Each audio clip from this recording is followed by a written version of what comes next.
Okay, the big question. How does this terrible war come to an end? There are many scenarios that people discuss. Russia cannot fight anymore. The war somehow resolves one way or another. But it ends badly for Russia anyway, because Russia will become, for many, many years, will become a global pariah, certainly European pariah. That is a good solution. The worst solution is that actually, there's no good solutions anyway. But the worst solution is that because the war is escalating, Putin is not losing as much as Ukraine wants him to lose, and certainly not as much as NATO and the West wants him to lose. So they're giving more ammunition to Ukraine. And still, Vladimir Zelensky is not winning. Ukraine is not winning enough. And so the more ammunition comes, then there will be boots on the ground potentially, and then we are in a much bigger war, and then nobody knows how that story ends at all. But I would imagine it goes on for much longer than it is. And already, you've spent all these months in Moscow. Have you witnessed damage to the fabric of Russian society because of this war, because of the young men either being sent to war or fleeing the war? Oh, absolutely. I mean, fabric is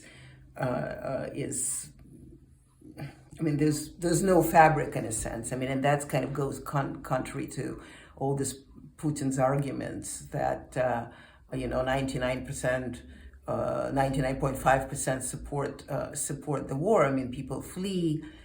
People cannot talk about anything else. I mean, for example, the amount of drugs that people are buying now, the drugs against depression rose 50% in the last year. So, the fabric is people becoming anti-war addicts because they're trying to survive it. And another thing that we talk about the Ukrainian identity a lot, that how it merged in this war, it really is very cemented as an identity. There is absolute disintegration of the Russian identity because what the Kremlin wants is the khaki-colored politics and khaki-colored identity. It's just sort of, if you all have to wear the fatigues and walk around in this militarized fashion. Even school children are now having the Kalashnikov training and whatnot. So it's very easy to, when you have a weak government in a sense, it's very easy to try to cement it by militarizing it, because then should be no questions. But as identity, as a Russian identity of cultural identity, for example, the societal identity is completely disintegrated, because all of people, where are you? I am in Vilnius. Where are you? I am in Vienna. Where are you? I am in New York. Where are you? I'm in Kazakhstan and Almaty. So it's an absolute kind of the nomadic nation in a sense. The people who were kicked out of the country to create Russia outside of it. And so it is very much like 1917. And, they've waited 75 years to come back. So it's a big tragedy. Final question. A lot of people have said that the big mistake the West made was not fully embracing Russia in the early 90s. What should the West be, what sort of messages should it be sending to Russian people? How should it be engaging with Russian people? At one point, this war will be over. We'll be neighbors, hopefully friends in the future. Where does that start? Well, I think that's long time. That will take forever, because first of all, the West didn't do whatnot. How the West can trust the next Russian leader, because Gorbachev was trusted. Gorbachev promised this new reality. Yeltsin tried to do some things with it, and then boom, we have Putin. So where are the guarantee that there will not be another Putin coming after, say, the moment of remission, as Nikita Kruschchev was after Stalin, or Mikhail Gorbachev was after all this hardliner Soviets? So I think it's a very delicate thing. I mean, one example that I always give, that when the diplomats starting being recalled from Russia, or Russia was getting rid of countries started getting rid of Russian diplomats.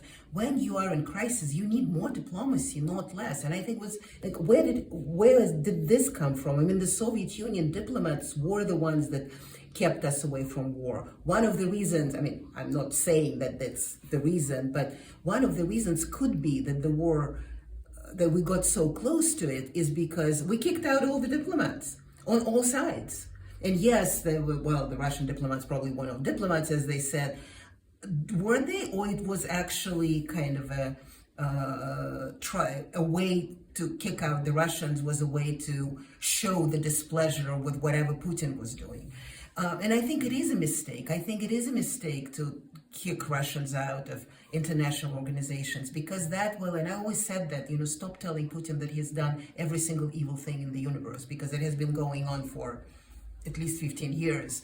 10 years for sure, because the more you tell him that he has done this and that, even if he didn't do it, without any proof, is that he's like, well, you tell me that I'm doing this, so I might as well do all of this, because I'm not going to prove to you that I haven't. And so I think appeasing dictator is a horrible thing, but pushing dictator into the corner and telling him that because he's a dictator, he needs to be deleted is also a problem. And and the Soviet Union was a good example of that. In fact, we did have, it was relative peace, but it was a relative peace, more peaceful than what we are experiencing today. And so there's some lessons from Soviet history, like the Cuban Missile Crisis, for example. There's some lessons from that Soviet era history that perhaps those analysts or those advisors who work on politics today in Europe, Austria is a great example, by the way. You had Bruno Kreisky, who was a brilliant man in dealing with the Soviets. So something to look back into.